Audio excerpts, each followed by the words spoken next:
there's a texture, like a quality to it when we're really present to our lives. And I would hope that everyone is moving in that direction, away from the numbness and the stagnancy, when we're stuck, we're in a rut, we just can't see the forest for the trees. We will have those moments, but I think we need tools to help us get out of that state. By no means, my life has not been a straight line by any stretch. I've had so many ups and downs, lots of downs, lots of faceplant moments. But it's how am I going to gently get myself out of this state and into a state where I know I can be my best self? So Jacqui, where I would love to start is with a quote from your brand new book, The 14-Day Mind Cleanse. I believe that being in flow with crystal clear clarity and abundant creativity is as good as the feeling of falling in love. You don't just feel capable, but you thrive. And delightfully, you're aware of it, which brings about a magnetic energy. It's a mind-body alignment where everything feels possible, rich, and full. So why don't we feel like this all the time? Because we are human. Because we trip, we fall, and we stagnate. But I believe that as long as we can learn from these experiences, they are useful. So where I would love to start, Jacqui, is for you to share a moment in your life where you may have tripped, you may have fell, or you may have stagnated, but that you learnt from, and that essentially put you on the path of where you are today. It's hard to choose just one. And there's been so many face plant moments. Right. Probably the biggest one that involved the greatest learnings, because it set me off into an entirely new trajectory, was when I was 29. I got divorced and was a single mom, and then went bankrupt in that process. And it's not part of in my 20s, I was super ambitious, and I had, and then was really trying to tick the boxes and move in a really linear way.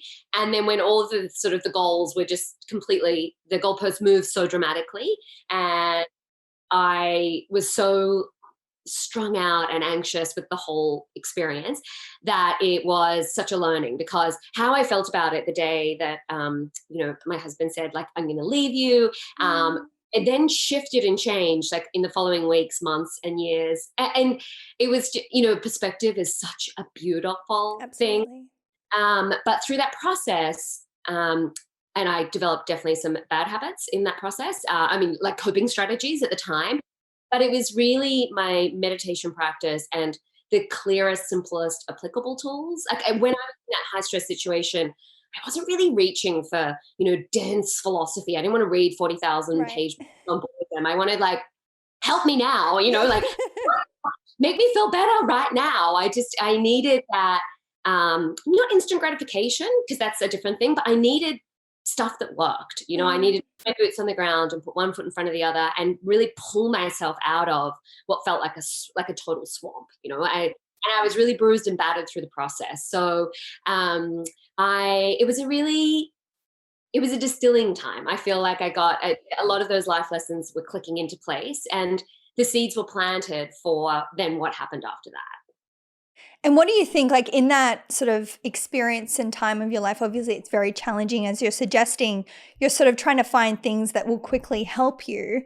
What was sort of the most defining practices that you sort of brought into your life that sort of helped you more quickly than sort of, something that's more long-term based? Definitely mantra-based meditation I found transformational. I was doing so much meditation, but I was doing techniques, like I think a lot of people are in the modern world, that were actually designed to be done in a monastic or an ashram style setting. Interesting. And I just didn't know this at the time. And everyone said, meditation's so amazing. And it is, but it is if you're doing a technique that works for your mind-body construct. And it's something that I'm always trying to chat with people about, because so many people say, I've tried meditation and I can't do it. And I'm always saying, look, you've tried meditation, but it would be like exercise. If you wanted to lengthen and elongate your body in a really calm, quiet environment, and someone threw you through CrossFit, you're like, what? Whereas if you wanted to, for example, have like that big group community energy and work your ass off so hard that you were about to vomit and then put you through Pilates, you'd be really disappointed. And with meditation, I was doing, a lot of contemplation, which is like the guided meditations, and lots of concentration where you're trying to like focus and keep your awareness on one thing, like your breath. Like that little bell, sorry. It's all right. No problem. Hitting that little bell's having a go. It's fine. And so I discovered mantra-based meditation, essentially because I was having such a breakdown, and friends of mine said, look, and I said, I've been meditating for 13 years, I've tried everything. There's nothing, it's going to be any of these things, but I tried mantra-based meditation, and it felt like for the first time I was coming home. Wow. So it was a really different meditation experience actually when I was sitting, but it was outside of the meditation that I started to notice the big shifts, like the amazing insights, clarity, that sense of being re-inspired for life, being able to see the forest for the trees, and that what I was trying to describe in that quote, that like alive feeling where you feel all right. like, ooh, feels so good, versus where you feel fatigued and contracted. And so that was definitely mantra-based meditation changed a lot. And then also the mashing chapter that I write about in the book, that was something that I became really evident, particularly as a single mom, where I was constantly I wasn't landing where I was. So if I was at work, I felt guilty and ashamed, like I should have been at home with my child. And then when I was with her, I was distracted and frustrated because I felt like I should be at work, and I was mashing. So instead of being really clear and setting some boundaries and doing a few things well, I was just doing them all at once. And I'll start making some pivotal changes in how I'm managing my time, but also my mindset around my time. And, bathing my child and trying to check emails and then texting clients at the end of the day isn't creating a good result for anybody, as well as I'm sure, you may or may not know, but, when you're like driving a car, you're trying to listen to a podcast, and then, you may be texting at the traffic lights, even though you're not supposed to. Yes. And then you're on, and you keep pausing to make phone calls to people, and you get to your destination, you think, I don't even know if I absorbed anything. Right. Absolute chaos. Yeah. So mashing for me was a big one, in becoming really aware of when I was trying to quote unquote multitask, but what I was really doing was exhausting myself and not being present or giving quality input and giving quality output to pretty much most of the tasks in my day. So I became far more diligent. I have to shift that, and became far more diligent in regards to how present I am for certain things. I'd love to go deeper into this theme, because this certainly has been something in my own personal life that has profoundly changed my energy, my focus. I feel like my health. I feel like this day and age, with particularly, we're all carrying on our phones. If we're waiting in the line, or if we're on public transport, or wherever it may be, we're constantly sort of like in any free moment, most of us have developed this habit of just picking up our phone and sort of scrolling and clicking different apps. And personally, in my own life, I've kind of tried bringing that back to being okay with waiting in a line and not focusing on anything but the present moment, or being on public transport, or whatever it may be, where you normally have that habit of just being able to be present in the moment. And every single time I do this, I continue to be surprised at how unpresent I am in my life. And I truly notice that by being more conscious in those moments. Can you share more about the importance and even the practice of bringing that into your everyday life, and how it can really be life-changing? Absolutely. It's one of my favorite topics, because I am so prone to just being glued to my phone, Right. and I teach about this a lot. I'm always educating and talking about it. And I still, even through all of that process, have to be ultra vigilant and really keep those things in check, because we've got to remember, particularly tech and social media, but our phones were designed to keep us addicted. It's not like it's a weird coincidence that we're always want to pick them up. They were literally created, and they were gaming experts were involved in regards to how do we make it even more. They're like, I call them the little casinos. Like, ding, ding, ding, ding, ding. Trying to get the hit. Absolutely. Yeah. And so when we have another important thing to note is, aside from the fact that tech was designed to keep us ultra hooked, is that the way in which our brain works is that when we don't have enough happy hormones and we have a surplus of stress related hormones, which irony here, right? Let's loop into this. It's so fascinating. Generally speaking, we pick up that little device and we look at things that don't make us necessarily feel great most of the time. I mean, Right. we get the oxytocin download because there's a kitten, be doing something cute, or there's like a hilarious meme, and we might get, connection with, we see a friend, we get a little dopamine surge. But majority of the time we're doom scrolling, we're looking at bad news, we're looking at emails that we can't attend to while we're on the phone a lot of the time. And then we're engaging with a bunch of, like, we're flicking from apps and creating fracturing in the mind. So the thing that we generally pick up so that we can feel a little tiny bit better then has the opposing effect of actually creating more stress-related hormones. And then what we do is the brain sends the signal, I need more happy hormones. So then we pick the device back up again, right? Because it's the fastest route, right, to getting those happy hormones. And what we want to do is become really conscious of that sequence and then start to look for happy hormones in other places. That's the chapter on joy riding, which I think is really important, is we need to fill our own cup. It's a saying that's used a lot. Everyone's like, oh my gosh, hashtag self-care. But truly, and it's not bubble baths and, essential oils. Self-care is really, for me, it's much deeper than that. And I lament that, I'm like, it's like gratitude, it's something that's so powerful and so transformational. Thanks to Instagram, has become like sort of like a pink fluffy cloud of like hashtag best. But really the essence of it is for example, with the joyriding, it's where we go, okay, I'm going to deliberately carve out moments in my day to do the things that bring me joy, which doesn't sound like rocket science, yet so many people aren't doing this. Absolutely, yeah. And then what that does is, so one of the examples that I use in the book is a lot of people, because I've been teaching about this for years and years, and I ask the question, what's something that you do that you love? And they say, oh, my morning coffee. And I'm like, tell me about that. And they're like, oh, it's such a special time. I get my coffee and I sit down, I drink it in the sun. I said, oh, great, do you do that every day? And they're like, oh, no, I don't have time for that. I get my latte at a coffee shop and I'm pounding down the street to get to work, sipping on my, they're like little Dora the Explorer sippy cups, or like attached to and so I say, what if you go back, and it sounds so simple, like sit down, drink your coffee, enjoy yourself. But often we're not doing those things because we feel like we're too busy, in inverted commas.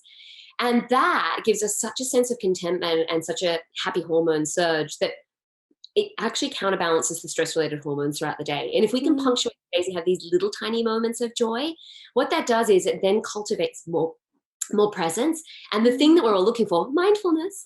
Everyone's be present and everyone's like, and the whole industry is being spawned off this, like mindful coloring books. And really mindfulness is where we're totally present to the moments in our life and we are taking the time to enjoy them. And I call it harvesting. Like, we really need to saturate where we can in those small moments and enjoy them to the best of our capacity without looking at our tech or trying to multitask too many things at once.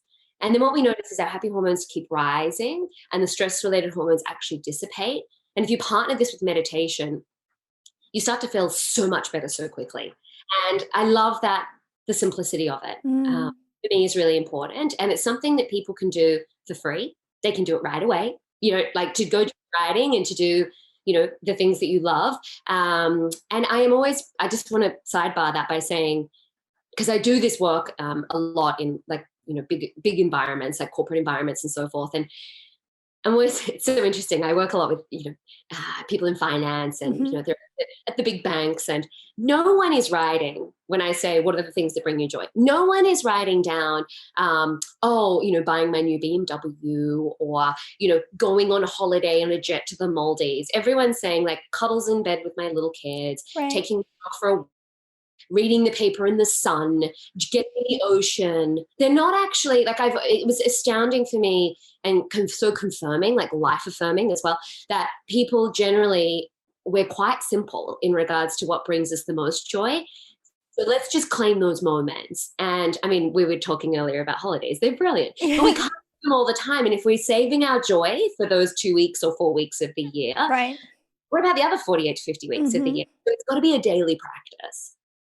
And you mentioned the simplicity, and I absolutely agree. But I'm sure what you'll also agree is just because it's simple doesn't mean that it's easy. And in this, I mean, it's simple to understand. Okay, be more present, as you're suggesting. Put down the phone, etc. But what you do also mention in your book is this, neuroplasticity, and how it takes time to rewire the brain out of these very strong, deep habits that we have built around things like our phones and just being multitasking and mashing. Can you explain a little bit more about, okay, people are trying to integrate this into our lives, but there is an uncomfortable period and it's important to be aware of that period. And can you share a little bit about how to sort of manage and get through that? Absolutely. That's such a great question. I would give the analogy of exercise. So I remember when I first started doing yoga and, my internal dialogue, like, I'm so terrible at this and not flexible, I can't do it. And I was sore as well after doing like a class. So my muscles were all achy. But if I then went, okay, this is really hard, and then didn't do it for 2 weeks and then tried to tackle it again, I would basically be back to square one. Right. So it's the application with frequency and knowing that there'll be an uncomfortable growing pain period. And then what starts to happen is, like with exercise, it doesn't even dawn on you. What next, 1 minute you're sort of like, oh, hang on a second, I can do that posture that I didn't think I could do. Or I can, if I'm working with a personal trainer and, in the beginning, I'm like, oh, I can't lift these weights. I'm like having a meltdown. And then, but over time, next thing I don't even realize that, it might take a little bit, but I'm not even aware that actually now I'm lifting a lot more weight. Because that neuroplasticity can work in our favor, we start to just really quickly adapt. And we've got to be careful because we can adapt in negative ways and we can also quickly adapt in positive ways. But that neuroplasticity, we want to make sure that we're the ones pointing it in what direction. So if, for example, we're building a new habit, so one of the chapters that everyone sort of, it's so funny because it's really just a philosophy. It's like banish the word busy. You keep telling yourself that you're really busy, but you keep telling everybody else how busy you are. Your brain is listening and it's going, oh gosh, we're so busy. What we have to do is really release a lot more adrenaline and cortisol through the system to keep up with all this busyness. And then we end up getting more tired. We become unproductive. And then we are then really overwhelmed and then claiming we're really even more busy. So really starting to stop and ask ourselves, okay, what's my mindset? What's my language? What tools can I employ that are going to help me be more present, grounded, but also funny, kind, compassionate, like a decent human being? Because I wish it just came naturally, but unfortunately we've got a lot of pressure in our lives and a lot of responsibilities and stresses, and those things can get really stressful. So say, that discipline of going, I'm going to do something for a certain amount of time, hence why it's 14 days. Hence why there's only really 7 tools and we rinse and repeat them so that people have a chance to actually engage with them. But through that discomfort is where all the growth comes. The story that I shared at the beginning about, getting divorced and how it was so horrific in the beginning, but now I have such a different perspective on it. Right. That's where the learning lies. And I think, if I can also just add, because I teach a lot of kids as well, I noticed this really big shift around the age of 12, where kids will go from being completely happy with making mistakes. They're learning. It's expected that they're supposed to be doing that, and we love their mistakes, particularly when they're little, effluent, and we're like, oh my God, gorgeous, like strong, and we adore it. And then they enter high school and then something changes and they start to become really self-conscious, and the idea of being hard or making a mistake seems to be not okay. Enter adulthood, you can't make a mistake anymore, apparently, in modern society. It's like, you got to get it right. And I think also social media is this projection of like how right and correct everything is. It's like, look at the tininess. And I think we've come to resent anything that doesn't look easy and seamless because of what we're seeing in everyone's lives all the time. Whereas personal transformation, it really sits in those friction points. And if we can learn to soften into them, and we can learn to stop being so hard on ourselves, it's like, oh my gosh, I've been meditating for 2 days and I haven't mastered it. Or, oh my gosh, 5 days into this, and why am I not enlightened? I think that what we need to do is just go, hang on, this is the sign of growth. In the same way, if we go to the gym analogy, if we're at the gym, right, and we're growing muscle, what we're doing is actually shredding and tearing the muscle. And then it's in the rest states that it actually repairs back and becomes stronger. So the process of actually getting fit and toned is one of discomfort. And we can see the visual results eventually. So we're quite forward motivated. But when it comes to the challenges of the mind and the heart, there's no real visible, tangible outcomes. So I think we get disheartened faster. We're like, without also recognizing, it's also very hard for us to see ourselves. Right. To really see what's going on for us. And so we may be making actually a lot of progress, but we're being so hard on ourselves we can't. So true. And I'd love to speak to you, Jacqui, about the mind-body connection. I know this is incredibly important in the teachings that you have. And I think I'd love to really dive deeper into the aspect of a lot of us are sort of living day to day in a highly stressed state, and in a lot of us not understanding our nervous system and how to nurture our nervous system. This can certainly manifest in health issues, which is certainly something that we see in our society these days. Can you share more about the autonomic nervous system and some practices that can help to nurture that? Yeah, absolutely. Look, I'll be honest, there's a lot of complexities to learn about, the amygdala and the vagus nerve and so forth. I think the most easy, simple way to describe it is that the mind state is informing the body, and then the body state informing the mind. And a lot of the time we're trying to isolate it, right? We're going like, oh, it's so weird. Like I'm stressed out about a deadline, but then we can't work out why our body's so physically tired or we're aching. Right. And we can, through that. And I'm sure that everyone listening will have had an experience where they've sat at their desk all day, have finished the day and felt like they've run a marathon. Like there's that ache in the body, and it's that lactic acid buildup from all that cortisol that we haven't been able to expel. The other really important thing to know is that when we go into the fight, flight, freeze, fawn response, which is fight, flight, most commonly, is that we get this surge of stress-related hormones through the body. Now, traditionally, as humans, what we're supposed to do is then go run those out, and then we would expel those hormones through that process. But we don't in modern society. We sit at our computers or we're looking down with, at our phones, and we're not expelling them. So they build up. So where I'm going with this is a lot of the time the question is, why do I feel like this? And it's not just mind, it's not just body, it's one informing the other, because a really exhausted body can also create an exhausted mind. An example of this is if you have a really big, heavy lunch and then you have to go back to work and you think, oh, I just can't focus. Yeah. And when the body is tired and sluggish, the mind is tired and sluggish. So the tools that we can use to regulate and reset, I think the most vital one is meditation, exercising and using, moving our bodies as much as we can, even if it's stretching at home. You don't have to go and get a gym membership. It's some massive stat, like 80% of people with gym memberships aren't even using them. It was like if everyone actually went to the gym that had a membership, they'd be overrun. It goes to show a lot about our ambition versus the reality. But it's that taking care of mind through meditation, taking care of body through exercise, and eating well. I also want to say that it's like we've spoken of just before.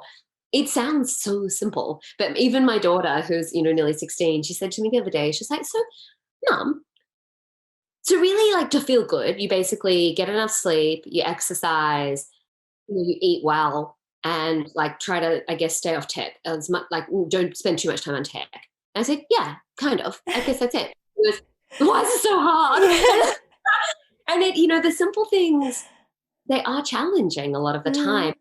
So my recommendation for people is to look at a calendar and actually mark out. I am really on my calendar because otherwise those things won't get done.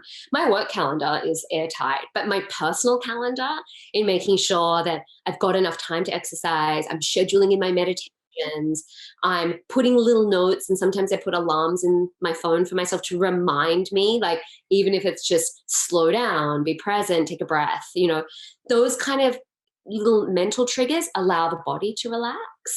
And the other thing I would say is you don't need motivation. Everyone thinks that you need motivation. Everyone's like waiting for like a hit of motivation, moment of inspiration before I start meditating or before I start, eating well. It's the motivation comes from doing it. And then once you've established the thing, whatever it is, then the motivation comes to continue. It's not actually the first step. The first step is just doing it. And then the motivation comes. And I think that that's really important. A lot of people I talk to are like, oh, I'm just kind of waiting. I'm not very motivated to do that. So I'll wait. And I'm sure inspiration will strike. No. Yeah. But go hard, go first. Get and moving. Then, yeah, and get into it. So I also think what we need is little resets. Like I'm sure your phone's done this. Mine has plenty of times where all of a sudden it just starts bugging out and you have to just stop, reboot. I mean, the same with our computers, if there's an issue with it, the first advice is have you unplugged it and restarted it, close down everything, restart. And there's no reason why we're not the same. Animals rest enormously. Human beings do not. We're just not great at doing this. So creating a little, hence the 14-day mind cleanse, it's like a little 2-week program to give you a reset so that then you can launch back in feeling more invigorated and inspired. And in relation to stress, your sort of go-to is meditation, but I know that you also do speak about mindset. Do you have any sort of mindset strategies, or even I know you're big on mantras that you pull into your life on a daily basis that help you sort of with, I guess, that clarity and direction when it comes to being less stressed in your life? Well, for me personally, because I have such, I struggle so severely with my ego, and I don't want people to see ego as like the vanity piece, because I have that, but it's more that portion, that facet of ourselves. It's always, it's super vigilant. It's always watching everything that we do and the terrible job we're doing of it, right? So I can do a podcast with you, and part of me is in flow and just answering the questions, and my ego's there being like, you sound like an idiot. Did you say that? Like self-talking to myself. So in order to drown out, or not drown out, but like quieten down or remove myself from that endless, why did you do that? Why did you say this? That thing where if we're trying to, it's a beautiful day, and you're sitting outside, and you just think, and then your ego goes, remember that really dumb thing you said at that party? Like you're just about to fall asleep and it circles back to something you said in a meeting that morning. What I do is I will counterbalance that with literally, it sounds so lame, but it's so powerful, is when I'm doing something well, I take a moment to congratulate myself on it. Beautiful. So, it's that kind of language of, you just meditated. That's really fantastic. I've been meditating for 24 years. I still do this. Meditated. That's such a great thing, good for you. And the same way I would talk to, like if I'm mentoring and working with little kids, I'm constantly giving them positive affirmation. Doesn't matter that you didn't do, that, but you did that, and that's where you did well. Tell me you did great today. That's awesome. And tell me what you're grateful for. And, oh, brilliant. And I'm talking to them in a way that makes them feel not condescending, but like I'm genuinely interested. And I use that same approach with myself. Otherwise, I just throw my hands in the air and not get through any of it. There's a lot of science around, again, what's sort of been manipulated into positive affirmation, which is like writing "you're beautiful" in lipstick on a mirror. But it's positive affirmation is so powerful and important.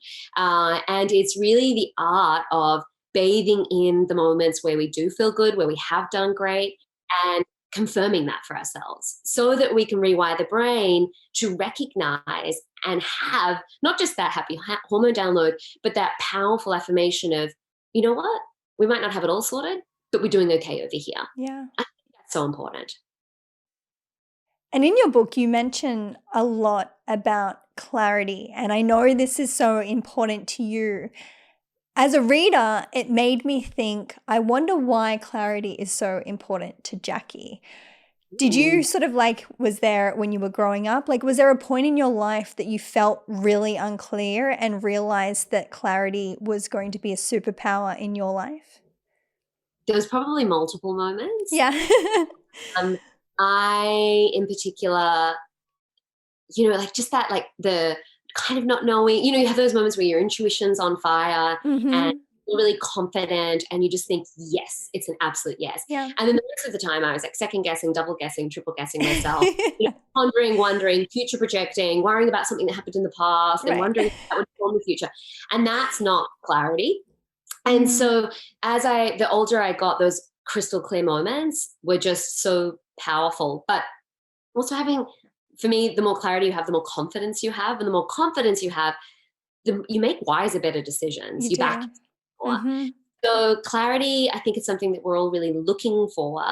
I mean, we ask advice of friends. We go to therapists. We do self-development courses. I mean, you go now into the bookstores, and the self-development section is enormous. Like people seeking and looking for answers. I think all those things are really brilliant, but they really just ignite the clarity that we have within us. It's not, we don't get it from anywhere outside of us. It's a recognition inside of us. To recognize is to recognize. It's like to remember. And we should use whatever, little prompts and triggers that we can to get that clarity. But also when we have those beautiful moments where we are in that knowing space, and congratulate us, have a moment to go, oh, hang on, I'm here. I've landed in this space, and I know, which I think is also really, really important. But the older I get, the more important having clarity is. So I'll avoid doing certain things that will really block my clarity, and then I'll really invite in the things that I know will increase my clarity.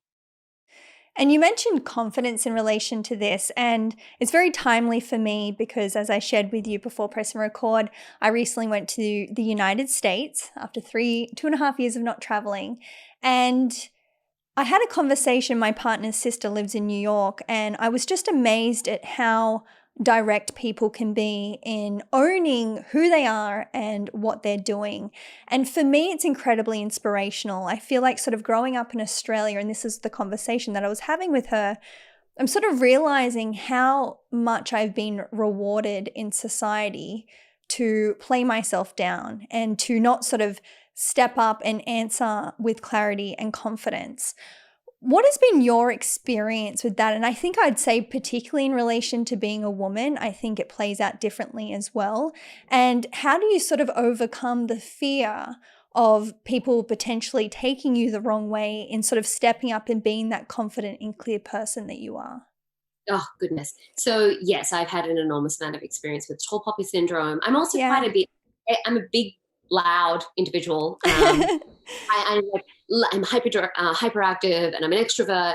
And so I spent a lot of my life with being told to dim my light, like you're too Yeah. much is a sentence that I grew up with. Learning to actually own that and overcome that was what the most helpful thing for me was to realize that, particularly in the work I do now. So, I work in that sort of, it's like a blend of, neuroscience and self-development and spirituality. And I work with people, sometimes just I'm teaching them meditation, but sometimes I'm working with them for a couple of years and mentoring, and realizing that every single human, it doesn't matter how wealthy they are, how poor they are, how successful in inverted commas they are, everyone's dealing with the same crap. Yeah. Like it's just this repetitive, in the most liberating way when you really realize, like all of the complexities of us as a human being mean that we are, often insecure, and we're nervous and we're worried, and there's no. I mean, I've worked with some of the wealthiest and some of the most successful, people on the face of the earth. If we look at those sort of external standards, and it's all the same stuff. Yeah. So what I started to take into account was that if I was to it's hard enough to understand my own mindset and mind and psychology and why I'm acting the way I'm acting. For me to get inside the head of somebody else and then wonder what they're maybe thinking about me, given that I barely understand myself, in comparison, to how they're understanding themselves and then what they might think of me, that's just futile. It's basically the recipe for disaster. And I think not creating a hierarchy is also really important in regards to confidence, because if we put somebody on a pedestal, then there's a very, very good chance that now we're looking up at them and we can't see all the things that they've got going on. Right. If we keep everyone really even and like shoulder to shoulder in our mindset, then we're not up and we're not below. And that way, we can also start to approach things from a human to human perspective.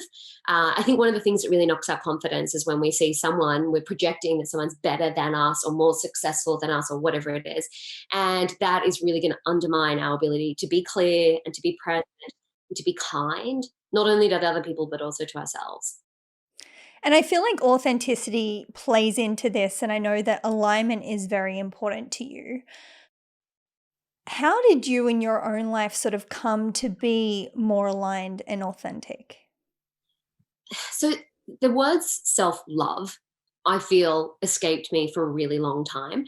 And I thought that self-love was about loving all the best bits of yourself, while I was simultaneously trying to basically like shave and carve off or lop off all the facets of myself. That was like, if I just run fast enough away from those, then maybe they'll just not be able to keep up.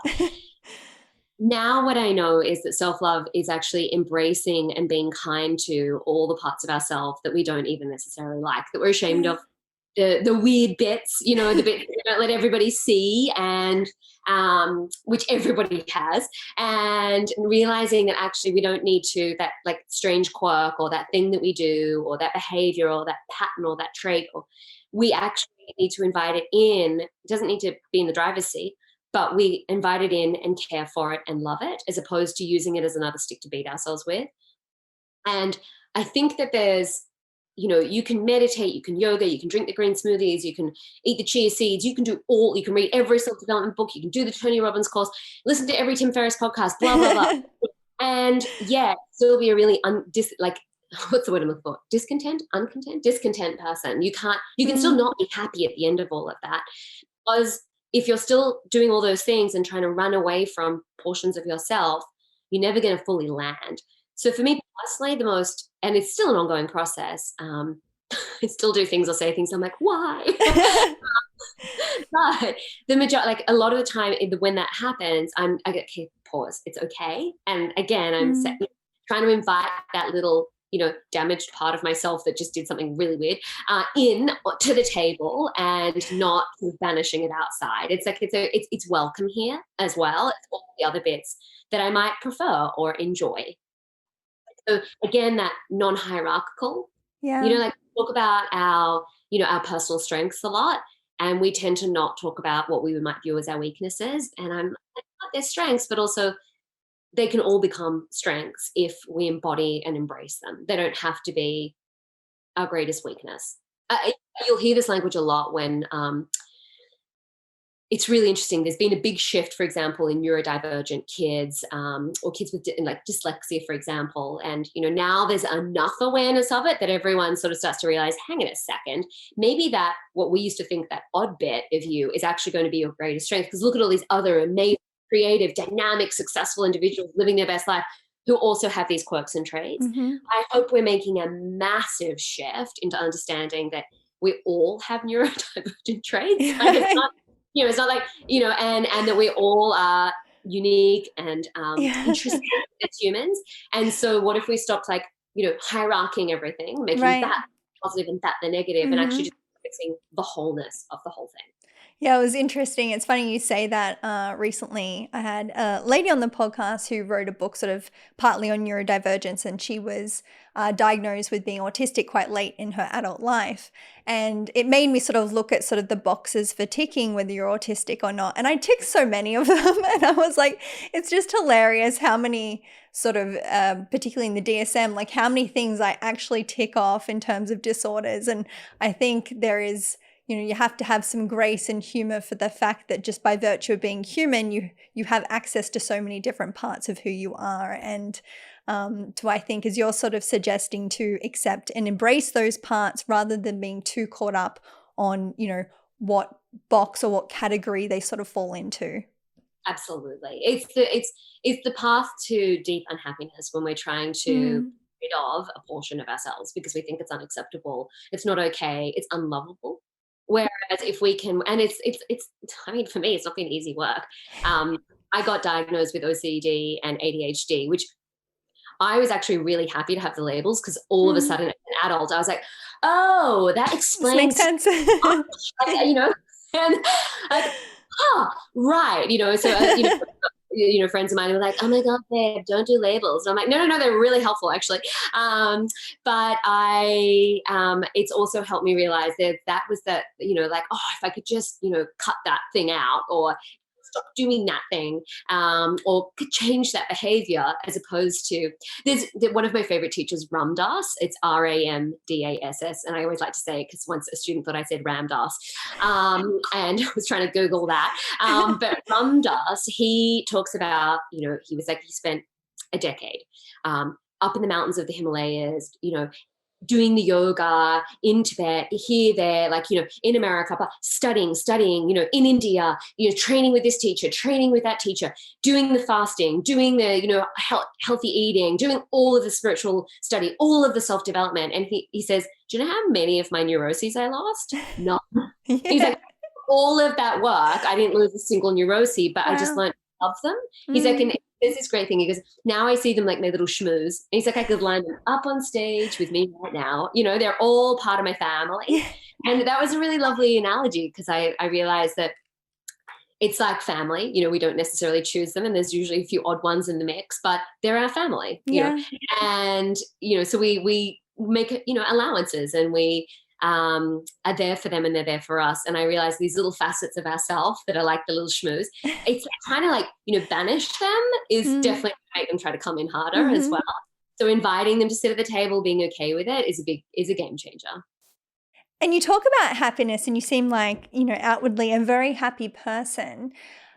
People in my life and even clients, we speak about happiness, anxiety, and sort of, when we experience happiness for a certain amount of time period, we can get uncomfortable thinking there's going to sort of be a fall from the heights of happiness.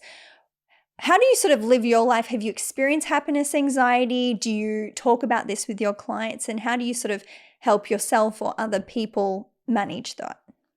It's such a great question. So by nature, I was born like this and incredibly optimistic. I think optimism can also sometimes be a problem, because you don't really sometimes see things for the reality that they may be, because I'm just naturally happy, optimistic, and then you miss a bit.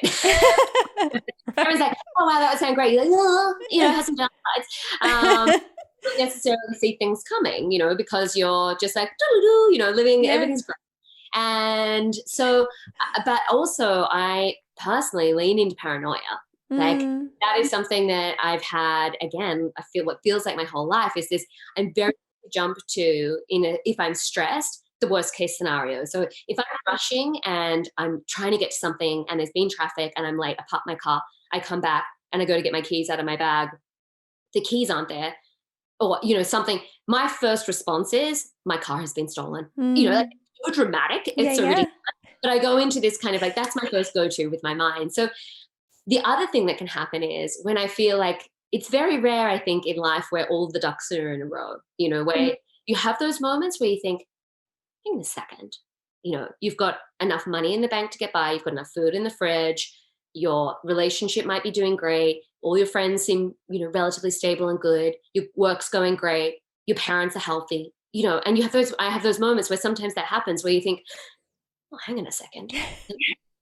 And then I go into, naturally, oh my God, something terrible's just around the corner, because, and I think the key is understanding that happiness, anxiety of like, everything feels great, I feel really happy. Can this last? The answer is absolutely, it will not last, right?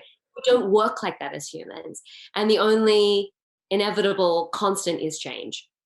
So what I've learned, and I the spiritual study is really helpful with this. The Buddhists and Zen Buddhists talk about this a lot. This, like, that everything is shifting and changing. And I think once I started to realize that I was very comfortable, for example, as soon as I felt not great, I was like, need to change this. And as soon as I felt I just relatively happy, was okay with, but as soon as I felt amazing, I was like, oh, this isn't going to last. Yeah. And the whole thing is, nothing's going to last. Yeah.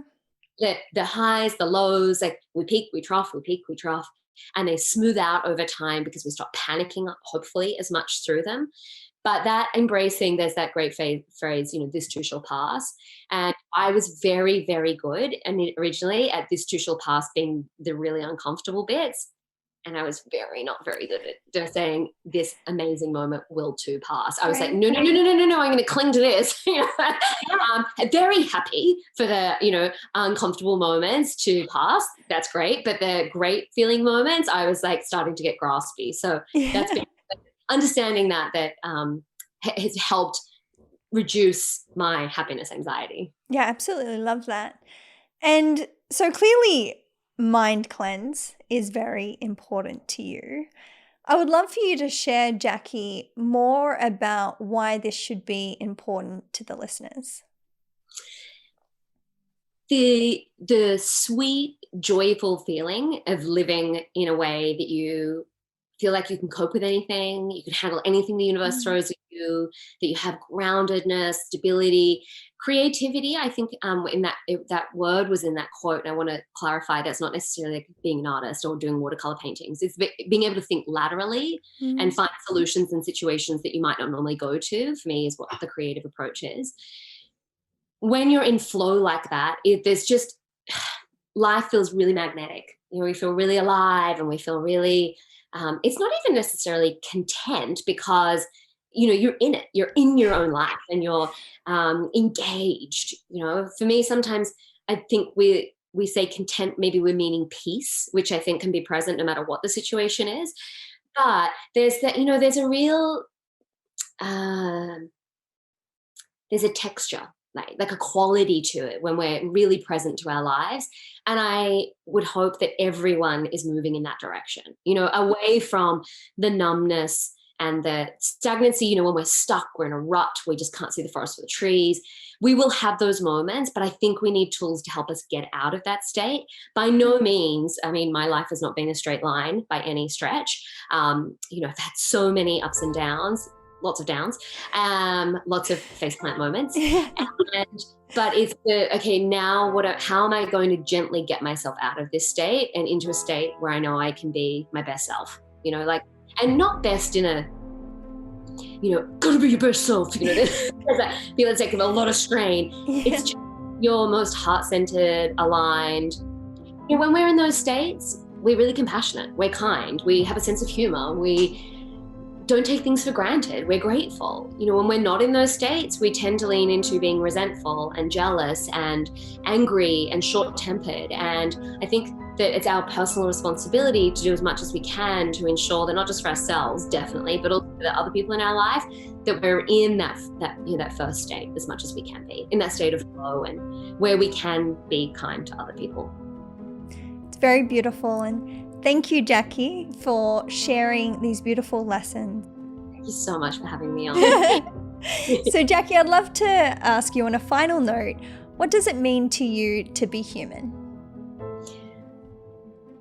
For me, to be human means to be incredibly complex a lot of the time. It means to be very textured, to be fluctuating, and to ideally find our sense of peace and stillness within all of that. Beautiful. So it's not this single focus on just being our best selves, but it's the embracing of all of the pieces of ourselves.